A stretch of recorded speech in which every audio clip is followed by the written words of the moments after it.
All right, everybody, welcome to a very special crossover episode of Locked On Avalanche and Locked On Blues. I think it's better doing it this way, one game after the series has started, so we can One kind game of. after we lose. You know what? Let's just get it going from there. Why not? You're Locked On Avalanche, your daily podcast on the Colorado Avalanche. Part of the Locked On Podcast Network, your team every day.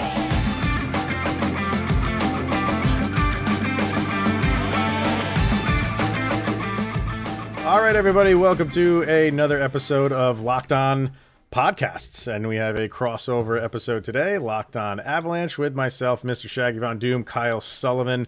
And we are crossing over with our second round opponent, the St. Louis Blues. One half of the crew over there at Locked On Blues, Mr. Thomas Welch is here today. Guys, we have one game in the books, and like I said in the intro, I kind of like that we're doing this after one game has been played, instead of before, and we're kind of all guessing. Now we have like something to go on for both teams, and for the team that won, it's overreaction city and everything is awesome, and for the team that lost, it's overreaction city and everything is like, the worst thing in the world. So, Thomas, thank you for doing this. It's been a little while since we've done a crossover. So, it's good to see Blues land basically here today. Yeah, I appreciate you guys having me. Obviously, I know Locked On Blues listeners are going to appreciate this crossover as well, just to hear a different side of, because we can't always go like full rainbows when our team's doing good, or full negative, obviously, right, when your team gets decimated in the first game. But it's a nice look from the other side to kind of see what's going on. So it should be a lot of fun. And we're starting a new show. I don't know when it's going to be started, but it's going to be locked on pop vinyls is the next show that we're love them. Locked on Funko. Yeah. So what's it like in Blues land right now after game one? It was, you say like they were decimated, and the Avalanche, we all watched it. They were in control for most of it, but the Blues were not. I mean, the game went to overtime.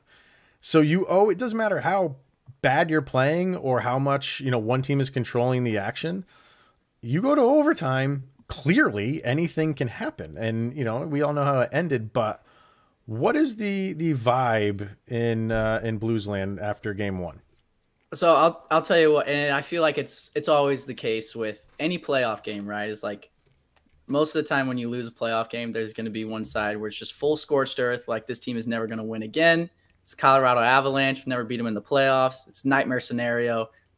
Avs in 4. And then there's another side where it's a little bit more positive, and it's like, okay, the Blues didn't really get to their game, and we still took them to overtime. Jordan Binnington looks like 2019 Jordan Binnington, and really the only skater that played up to his potential was Ryan O'Reilly, and we still have 920 goal scorers on this team that haven't fully tapped in their full potential. It's a long series.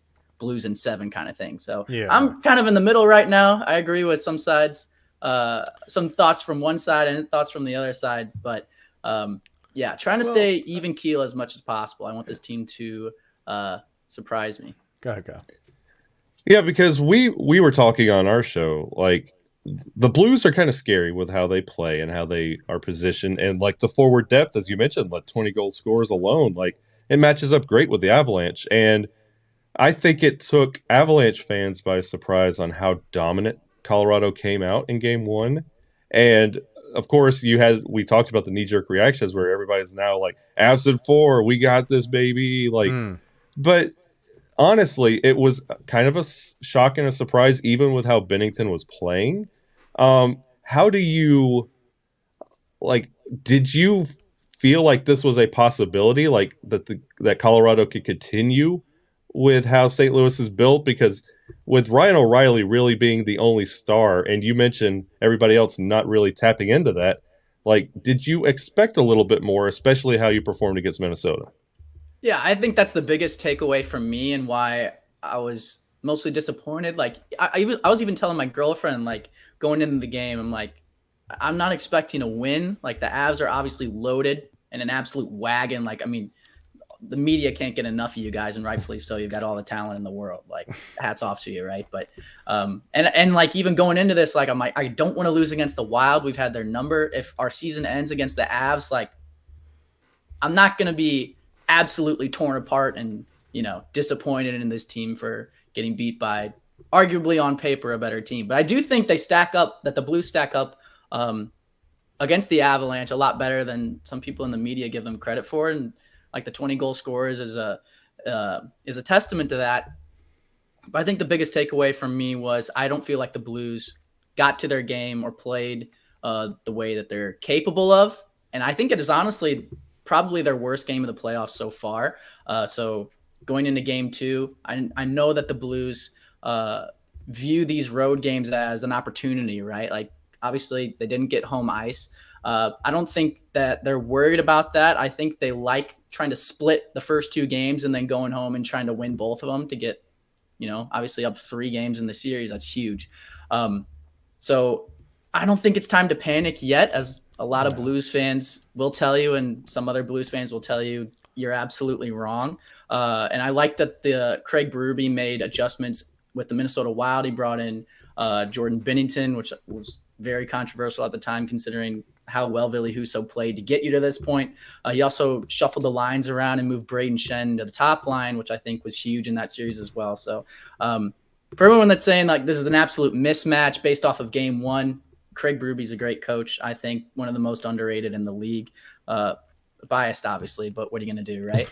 I think he's going to make some substantial adjustments, and he alluded to one today on 101 ESPN that said potentially that the Buchnevich, Tarasenko, and Thomas line would be split up, and that was a huge line going down the stretch for us. And I think they compiled 0 shots on goal last game, which is I mean the firepower surprising. on that line should not happen. So you split them up and see what kind of happens there. We'll go from there. See what happens. I mean, the thing when you are the team that does not have the home ice advantage in the series is you just have to grab one of those. You know what I mean? Like the Avalanche are doing what they are supposed to do. Like they are winning on home ice.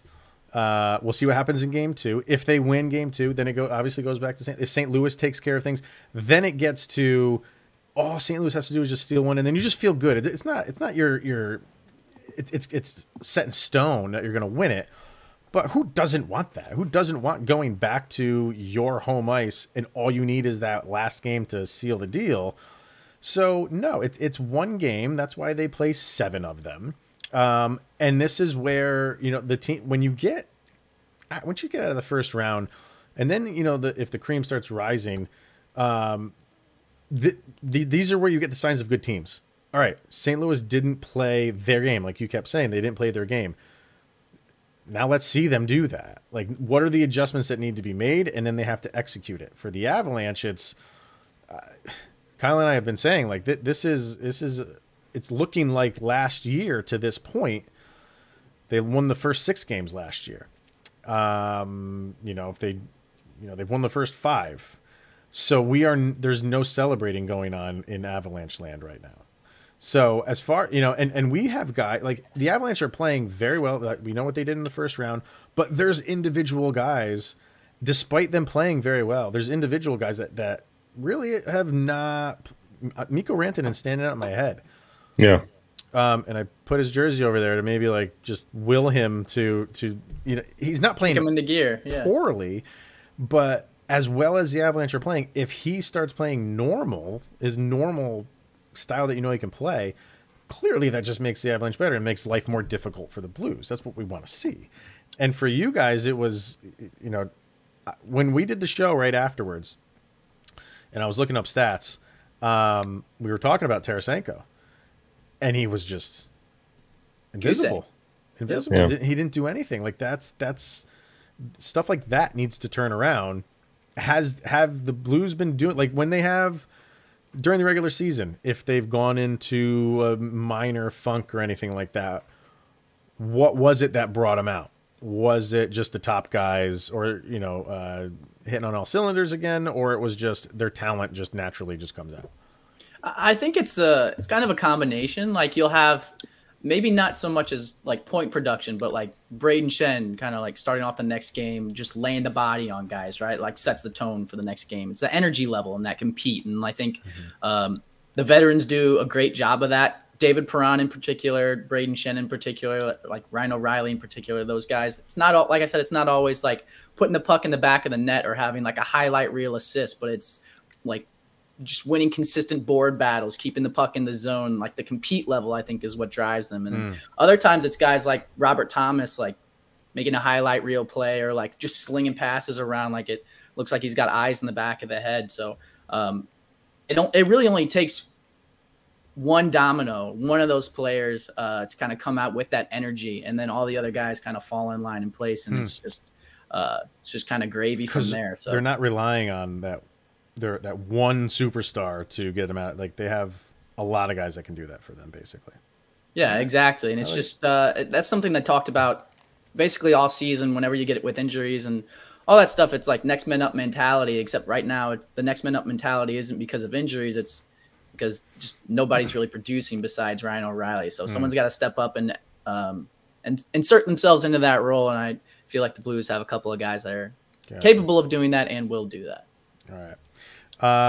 Let's hear from Built Bar right now. But first, we're gonna graphics on the fly. That's what we do here at Locked On Avalanche. Boom.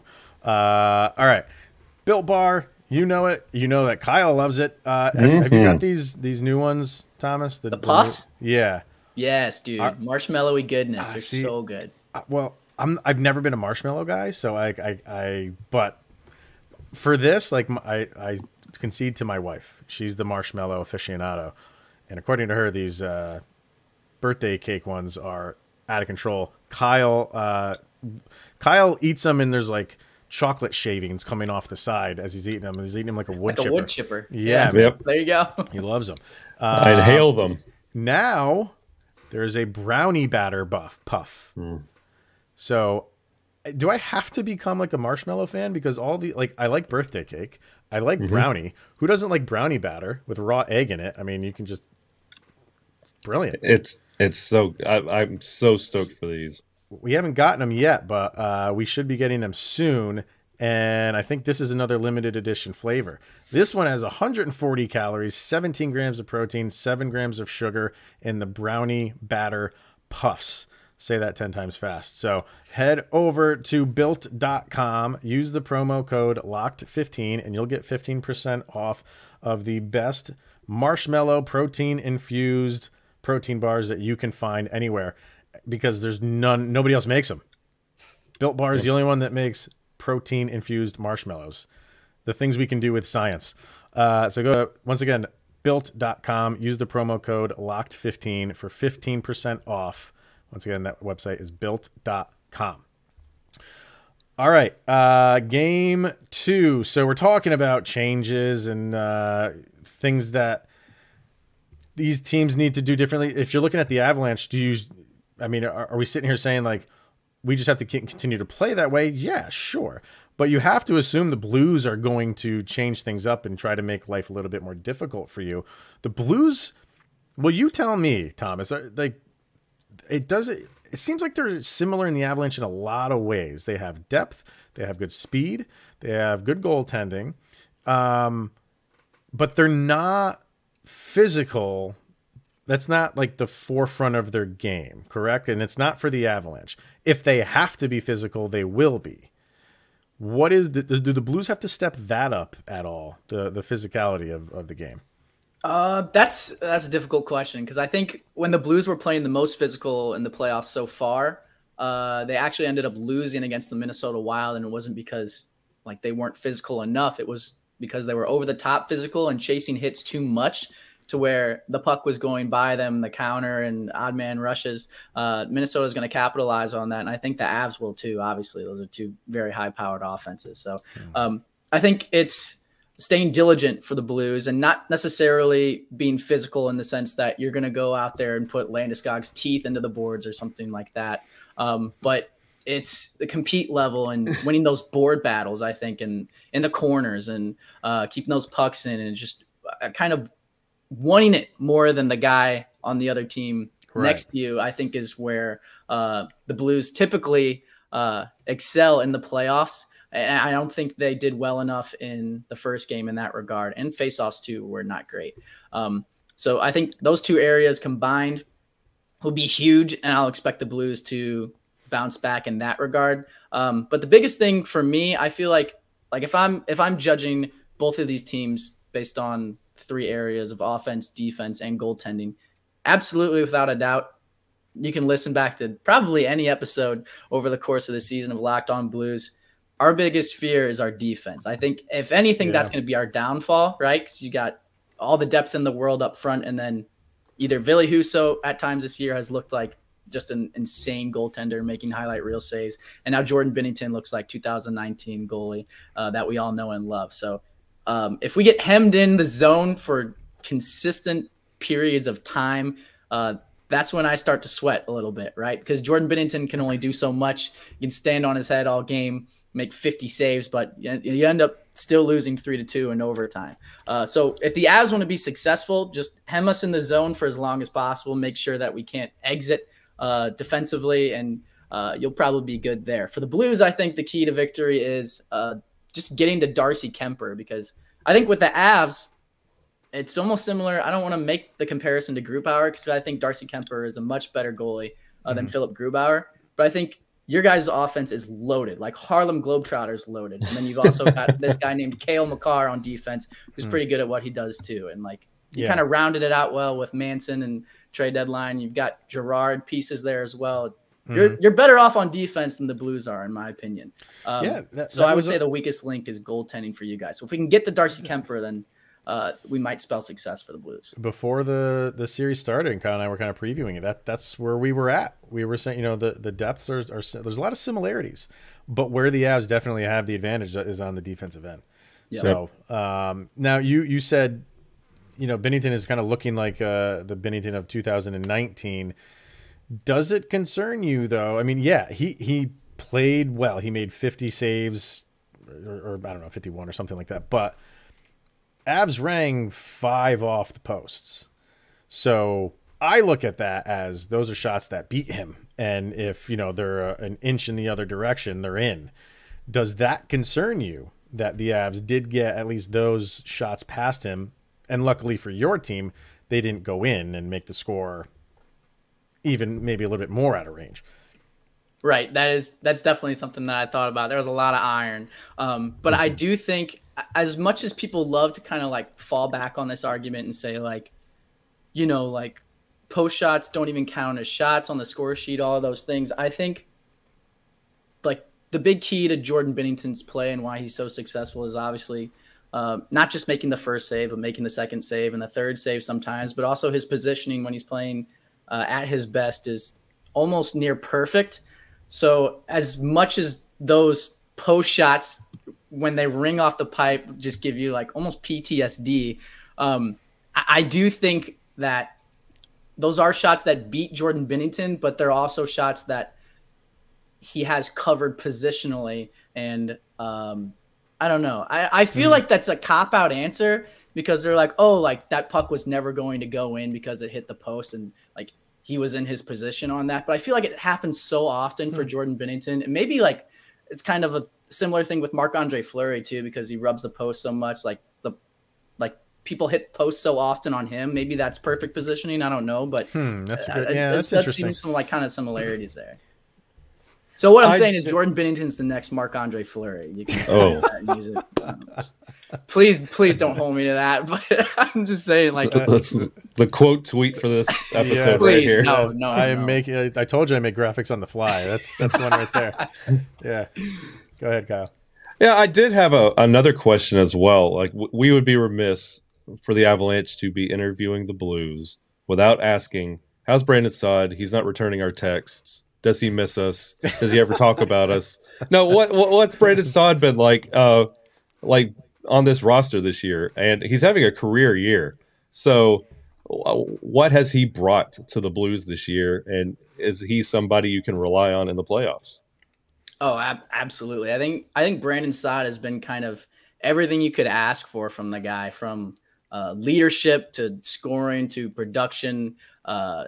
even like defensively, he's been sound. But I think one of the biggest struggles for the Blues this season, besides just, like the defense and offensive production kind of wavered at times. But when the Blues struggle offensively, it's because like, well, they'll enter like the offensive zone and like try to do all these like flashy plays and stuff like that. Right. And it's like, that's great. But there's sometimes like if the defense is sound, you got to like just take point shots, get bodies in front of the net and get like grimy goals. And I feel like they're honestly, in my opinion, I don't think there's a better player that's had more grimy goal success for the St. Louis Blues this season than Brandon Saad. So he's been kind of paving the way in that regard. But I think like, honestly, the league kind of sleeps on him because consistently his shooting percentage is way up there with some of the best snipers in the league. So not only is he scoring grimy goals, but he snipes it as well. So,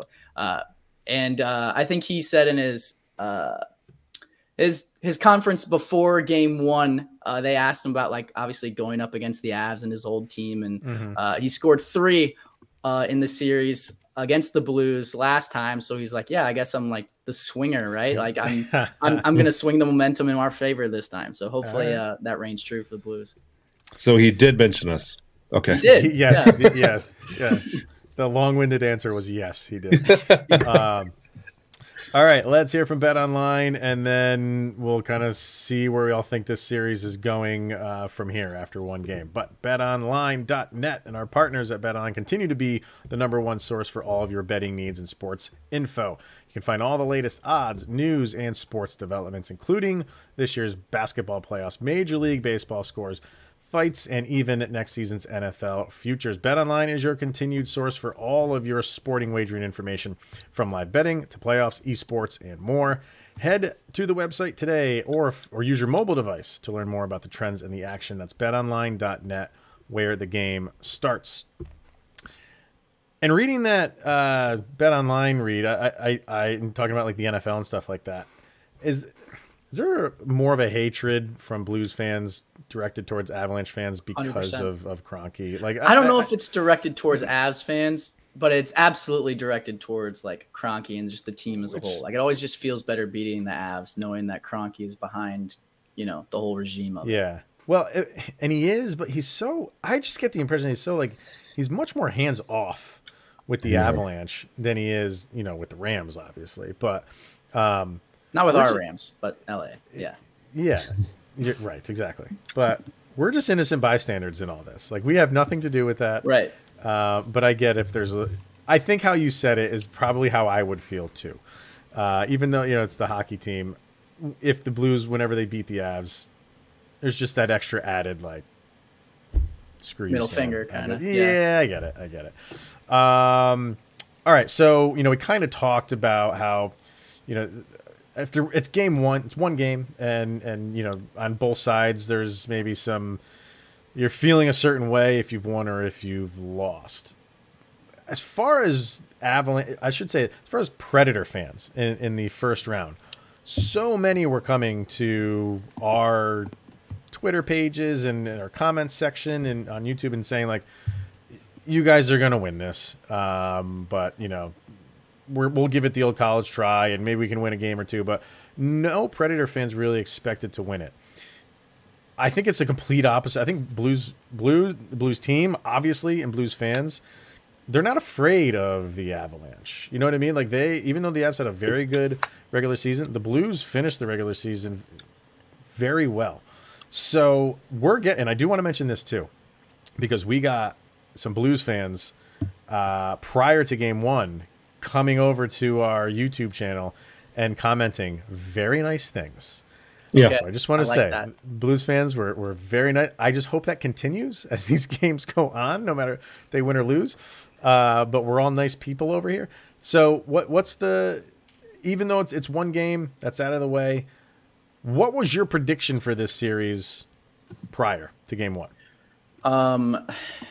That's tough to say. I think I had Blues in 7, just because I think kind of what I said earlier, like I think ESPN came out with an article that was like predictions for the Avs versus Blues series, Yes. and it was like 23 writers picked the Avs Right. out of 27. Like just little things like that. I feel like it just reminds me of 2019 when like it felt like every single matchup along the way, all 4 rounds, like no one expected the Blues to win their series, and this kind of feels like that. And it almost reminds me too of when we finally beat the Blackhawks with the Troy Brouwer goal. Like, you know, obviously the Avs have had our number consistently and Jordan Binnington's number consistently, but I think if there was ever a team that could stack up against such a talented team as the Avalanche, it's the one that the Blues have built right now offensively. You know, maybe they could have done a little bit more defensively, but I did like the Nick Leddy acquisition at the trade deadline. I think he's been huge for us.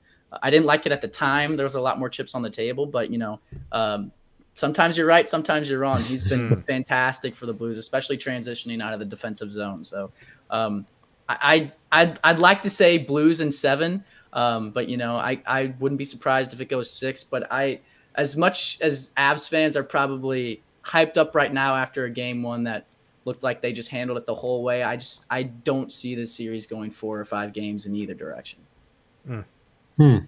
That's interesting. I'm still kind of sitting on that Avs in 5 or 6 because even in that game 1, you didn't see the scoring from Nathan McKinnon, Gabe Landeskog, or Mikko Rantanen, and you know it's coming. And I don't feel like that's going to change. Well, when we I will played say Nashville, in rebuttal to that, I do think, like, obviously Nathan McKinnon just tore us apart last playoff series, right? But I think the play that I saw in game 1 from Ryan O'Reilly, I tweeted out that he was the best skater on the ice and probably made a lot of people angry. But I'm still going to stand by that, probably just because I zoned in on the guy. But that was some of the best hockey I've ever seen from the dude, and he was a Conn Smythe winner, right? And, like, locking down Nathan McKinnon is a huge task, but I think he did that in a superb way. If he does that for a whole series, I think that gives the Blues a chance. Well, I think, you know, when the Avs played the Predators, you got the best that you could get from the Predators. Yeah. They gave you your best shot, and it sucks that they didn't have Saros either. That was rough. So you do have you have to preface with that. Yes, definitely. But you just didn't get the feeling that the Predators could do anything different to really surprise the Avs and really take that series. Maybe they could sneak out a game or something like that. But after one game between the Avs and the Blues, you kind of feel like, all right, that, and you were saying it earlier, that, you know, the Blues, they'll come out and look different. The Blues have more to give than what was shown. So I anticipate something very different in game 2. The Avs are very difficult to beat at home. So I still think this will go kind of like chalk for the first 4 games, maybe. But I think it's just night and day between the Avs' first-round opponent and the Predators, giving you pretty much all they can show you, and the Blues have more than that. So because of that, I think this is a minimally a 6-game series. If I don't know, but would it surprise me if it goes 7? No, definitely not. I think this is going to be a good one, and you saw it in game 1. I mean, it was an entertaining game. Probably not for you. Well, it could have gone better, that's for sure. Yeah. And the Blues opened up the game with the scoring. Yeah. It's something you like it's forgotten about in the narrative of the game, but St. Louis came out there and they scored first. It was 1-0 St. Louis going into that intermission, and the Avalanche came back and scored 2 unanswered. It's just seeing the things you do from Colorado. I would like to see more from St. Louis. That would be I would love to see more of that, what we anticipate with that grit. And I remember watching Tarasenko in that Minnesota series and thinking we were going to see a little bit of that. Me too. I would just like to see what pieces cancel each other out and what's left and who's going to score out of what's left. Good point. Yeah, I agree. And I think, if the series does go 4 games, does go 5 games, I think I'll be disappointed, but not because we lost, because like I said earlier, it's like the Avs and you do what you can, right? But I think it would be because I don't think the Blues really played to their full potential. And granted, with the Minnesota Wild, I think it took a couple of games for the Blues and Berube making adjustments for them to finally get to their game. So maybe this is a similar fashion in that regard, but I think when you look at both of these teams, I think they were talking about it on Spit and Chicklets. Like Whitney said that he thinks whoever wins this series is going to go on to win the Stanley Cup. I'm kind of I wouldn't be against hopping on that bandwagon because both of these teams are loaded. So I think when it comes down to it, just as a hockey fan's perspective, not as a Blues fan, not as an Avs fan, this series deserves to go 6 or 7 games, regardless of who comes on top. Yes, it's true. Now, rumor was at Blues practice today, they took a half hour and worked on the proper way to smash cameras with your stick in the penalty box. I don't know if that's true or not. There's more effective ways to do that. I mean, he was not happy. No, he was not a happy man. He's an emotional guy, but like, I mean, that's what you love about him, right? Guy plays with his heart on his sleeve, and I feel like there's a lot of hockey players out there. You know, people play hockey for a lot of things. Braden Shen absolutely plays for the love of the game, and that's what you love about the guy, and that's why he's a leader on the team. So, I'll tell you this too, man. I'll tell you this. Last year, when the Landeskog Braden Shen fight. Oh, that was electric. So our radio broadcaster, Connor McGahey, has been on the show a few times. His call for that is legendary. It remains to this day my ringtone on my phone. Oh, that's pretty cool. Yeah, those are some, and all joking aside, like that's a heavyweight bout too, right? Like those are some big dogs, like throwing haymakers. So like, even if Braden Shen doesn't come out victorious in that one, like still got to tip your hat to the dude for even dropping him with Landeskog. Like. And speaking of that, and speaking of, you know, dissension between the two teams, obviously the stuff with Nazem Kadri last year, Blues fans still hold an edge over Kadri because of that, or you know, they had it out in the regular season on multiple games, like they hashed it out on the ice. Is that now in the past, or is that still something like, you know, is Nazem Kadri now up there with like Stan Kroenke? He's not up there with Stan Kroenke, but Blues fans definitely still do hold that against Kadri. And I'll preface that by saying Kadri had an unbelievable season. I had him on my fantasy team for a little bit, and I dropped him for somebody else way too early in the season. And then he just went absolutely insane on somebody else's team. So that was brutal. Did you lose your season? Yeah, you deserve it. It was rough. It was rough. But like I said, like he's not up there high on the list of favorite hockey players for I get it. St. Louis Blues fans. But they asked Justin Falk about it before Game 1. They said, "Do you have any like thoughts about Nazem Kadri?" And he said, "Yeah, he's a good hockey player." So I think took the high road. Yeah, take the high road. Let bygones be bygones. Go out there and play some hockey. That's what now he is an unrestricted free agent. St. Louis is going to come sniffing around for our Nas, Probably or what? Not. No? We barely have enough cap space for our own guys, so I'll be worried about trying to bring Ville Husso back before anything else. Because they brought in Krug. As you should. Yeah, I mean, they brought in Krug after that hit from the Boston series. That's true. So I mean, maybe they have something against, or not against, but for these guys. Like, we can't have them hitting our guys anymore. Let's bring them in. But I don't know what the Blues cap situation is. If you say it's bad, it's bad. I think a lot of teams are in that situation. So. Yeah, it's up there to the teeth for sure. And quickly, I know Binnington is your goalie right now, but Kyle just mentioned. I mean, I don't want to call him your backup, but what is there a short leash on Binnington? That's a tough question. I think it depends how he specifically plays, right? Because like, let's say, like last game, he lets in like 5, right? But he's standing on his head the whole time, making those acrobatic saves. I mean, you guys had 50 plus shots on goal. Like, defense kind of hangs you out to dry there. You can't really fault the goalie for that. But that being said, if he goes out there in game 2, makes 20 saves and lets in 5 from that point, and a lot of them are like, you know, softies or perimeter shots, then given his record and his stats against the Colorado Avalanche in the past, which I think he has like a save percentage under 900, so it's not great. And obviously, like, you know, there's a lot of things that go into that, but I wouldn't be surprised to see Ville Husso in this series at some point. Does that mean it's going to happen? Yeah. You know, you never know, but I wouldn't be surprised if he does come in and they make that change. All right. Yeah, I'm a Ville Husso stan, and I kept telling Avalanche fans, you don't want to chase Binnington early and then get Huso in there because it's not going to get better. It's a two-headed dragon for sure. It It's really almost is. it's almost like similar to when we had Jake Allen and Jordan Binnington too. Like the Blues just love having a 1A and 1B goalie, and it's times like this that it pays off because everyone, like Blues fans, were so ready to just. I mean, they were talking about like trading Binnington at the deadline and trying to move that whole contract, and obviously he's playing lights out right now. So what's he got left on his contract? What is it? I think it's 5 years, something like that. He signed a 6x6, so I don't know how many years he has left. But all right, yeah. Oof. All right. Well, Kyle's laughing. And how old is he? Sick. How old is Binnington? He's older because he came up late, like in his career. Yeah. Like he wasn't like a young dude. I think he's like 26 or 28. Something okay. He's a little bit older. All right. That's not horrible. He's not old by goalie standards, obviously, but yeah. He's not like a prospect.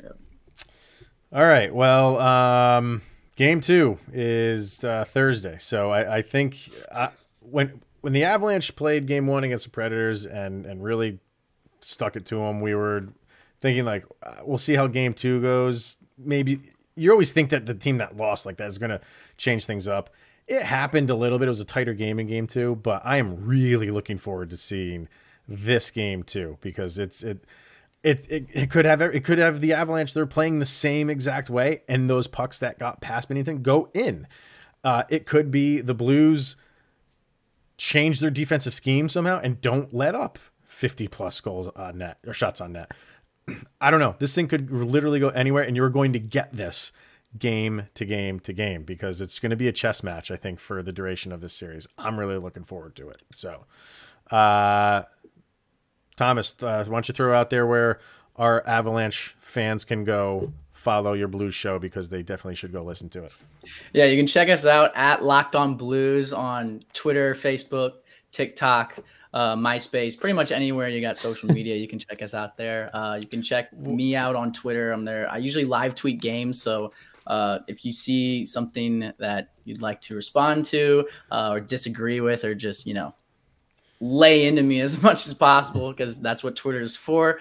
You can check me out over there at Welch ER15. And my co-host Josh Hyman is at Josh Hyman NHL. So we just honestly at the bare bones of it all, we're Blues fans, but we're also hockey fans. So I'm not going to stop watching hockey just because the Blues get knocked out or we win against the Avs, whatever. So we just love engaging with other hockey fans. So it's a good time. What do you do on TikTok for your show page? I am over the line of, installing TikTok on my phone. I'm above. I'm not in that age demographic. That's fair. Yeah. So most of the time, it's usually. So when I like look on TikTok, I'll see like Twitch clips of like people post like a 30-second clip of like their Twitch stream and then like plug their Twitch. So the idea was to just put clips like highlights of our podcast on there and then plug our podcast to direct more traffic that way. We don't really post on there that much, so it's kind of gone out the window, but we do have one. I mean, I know like show pages and stuff on Twitter. Obviously, we have that, and Instagram. Those don't make sense. I'm trying to figure out like what a podcast can do on TikTok, and maybe this is me just being out of the loop. I don't know. I will say more so than TikTok, our Facebook page has like 600 followers. And there's like a podcast option to put you in like a category of like, it makes it a lot easier to find. So if you're looking to add something else to your plate, because I know you're not busy enough. No, I would look into that because it's a lot of fun and it reaches kind of a different demographic than Twitter and Instagram does. Yeah, Facebook is interesting when it comes to hockey. That is true. So. They're fiery, if anything. Yeah, definitely. All right. Well, you can definitely go follow Thomas and Locked On Blues. And if the Blues fans listening want to follow Kyle and I, LOPN_Avalanche on Twitter and Locked On Avalanche on Instagram. And we have our personal accounts. You can find mine on the Locked On podcast profile. Kyle's is, if you're watching on YouTube, at Shaggy Von Doom. That's his Twitter handle. So, all right, man. I think this is going to be a good series. So, when maybe in the off season, when neither of our teams are playing, and it's all said and done, we'll meet up again and do some off season stuff if you guys are up for that. Yeah, that'll be a lot of fun. I look forward to it. All right. Well, thank you for making this your first listen of the day. Always appreciated. Go check out Locked On NHL for your second listen. Get caught up on things going on around the league. I will do one last check as we are recording. End of the first 3-1 Flames. Wow. That's okay. That's going to be fun too. So, all right, guys. Thank you for tuning in. It's always appreciated. And we'll see you guys tomorrow. We'll be wrapping up game number 2.